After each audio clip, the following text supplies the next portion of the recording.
What's up, everybody in YouTube land, and welcome to this episode of From the Mind of an Appliance Technician. I am your friendly neighborhood appliance technician, Chris, and this is my channel, C&G Appliance Network. Welcome, welcome, welcome, everyone. Thank you so much for being here. So, with that out of the way, let's get to shop announcements, guys. There are none. I have been spending so much time in the shop and on different calls, putting out fires and things like that, that I really haven't had time to get around to my side hustle, which does happen every now and then. I have a company, the company that depends on me to worry about, so they're the ones who always come first in my mind. So, that being said, there really are no really new hustle notes. I mean, I've still got those same two machines, so we're going to get to those when we can. Now, what I wanted to talk about today with you guys is being okay with doing the stuff that other people are afraid to do. And this goes back to what my brother B says on TMM Appliance Network. He says, be comfortable being uncomfortable. And I think that's one of the best ways to put it, guys. I'm not going to credit myself with coming up with that, because that's not how I roll. I'm going to credit the man who came up with that, and that is my brother Brandon at TMM Appliance Network. Guys, go check his channel out. TMM Appliance Network, guys. Go check it out. He's got some great academic workshops and things like that that he puts on down in Florida where he's at. He's got a branch of the company in San Diego as well. You'll have to get in touch with him if you're interested about that stuff. So, anyway.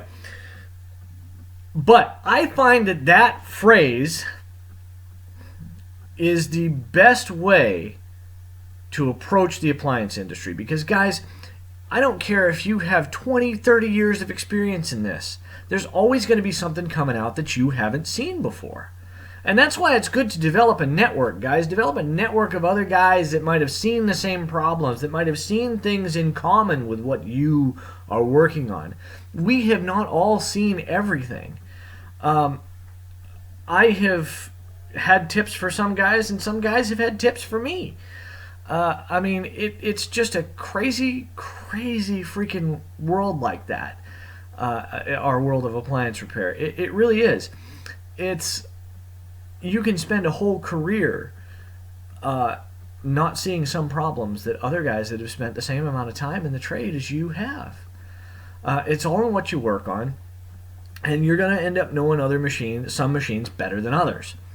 Like, I know most Whirlpool stuff, Maytag stuff, like the back of my hand, but you hand me a Samsung, and I don't know. That's not to say that I won't work on one, though. Just because I don't know how it works, you think I'm going to shy away from that crap? No. No. Especially if I garner side service work, somebody who like, let's say they're somewhere and nobody will work on their Samsung, they can't get anybody out. That's the problem I run into in a lot of small towns around here in Oklahoma, is nobody around them will work on their Samsungs, and there's a shortage of people who will. Well, guess what? When you understand what, and I'm going to give a plug to Appliantology here and the Master Samurai Tech. Go check his website out. I don't know if I'll post a link in the description, but Master Samurai Academy, definitely go check that out. And he's a big proponent of the fact that everything works the same way. Refrigeration systems, electricity works the same way, electric motors work the same way, compressors work the same way, everything works the same way. The theory of operation behind everything is the same. Okay? Washing machines, dryers, refrigerators, dishwashers, they all have to achieve the same ends. Okay? So they employ a lot of the same systems between manufacturers, okay? So if you understand the basics of principles of operation of given appliances, then you're going to be able to understand anything. Okay, the only thing missing at that point is specifics. And specifics can be found at Appliantology, they can be found via the manufacturer, they can be found via whatever else you can come up with. Google, heck, Google, YouTube, whatever. In this age of information, guys, ignorance is a choice. Okay? You can either choose to be that guy who's ignorant and like, nah, I don't work on Samsung, or you can be the guy that always says yes. Especially if you're running your own dang business, guys. You should be the person saying yes to every single call that comes down the pipe. I don't care what it is. You should be saying yes, because that is going to put bread right on your table. Okay? So, and that's the other thing. I find a lot of times that I personally, when I haven't known something, you have to kind of look like you know what you're doing. Even though you have no clue. You're sitting there like, how does this work? How do I do this? My first year in this trade was full of that. Was full of just rolling up to a call, not knowing what to expect on the other side of that door when that customer answers the door. And you get over it.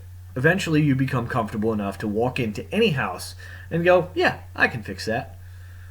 And that's because you can. It's because you have developed a diagnostic process. And I'm not talking about experience going, oh yeah, I think it's this, this, or this, or this, and being a PCM, being a part changing monkey because all of a sudden you have experience in this trade.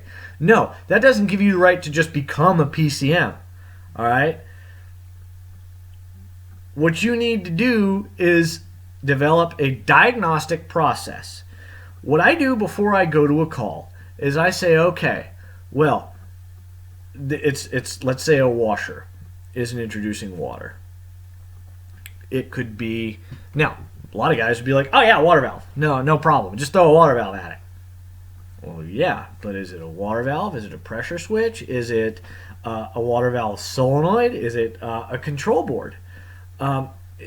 There could be all kinds of things that are wrong. Now, most likely it's a water valve, but does that mean it 100% will be all the time? No. And especially if you're working for yourself, you just had to eat that water valve because it wasn't powering it when you pulled the timer or when you pressed the button or whatever. So the timer isn't powering it, or the control board, or wherever the power comes from. So just a simple thing like that. If you get complacent and you go, oh yeah, it's just that part, just go ahead and order it and whatever, and just toss it on, you may be right. Heck, even my favorite saying that I learned out here in Oklahoma is even a broken clock's right twice a day. So you can be that. Are you going to be that broken clock? Or are you going to be a technician? Ask yourself that, and I'm going to leave you guys with that for tonight. Thank you guys so much for being here. I super, super duper appreciate it. You guys could listen to me ramble. I'm so glad you guys listen to me ramble. Really, I am. Because there is nothing written down for this. There's no script. This is just literally what is off the top of my head, guys. This is off the top of my dome. And I mean that. Thank you guys so much anyway. I will quit rambling there.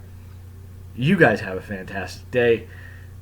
Hustle on for those of my guys who are, and women as well. Thank you so much for being here, and I will catch you guys on the next episode.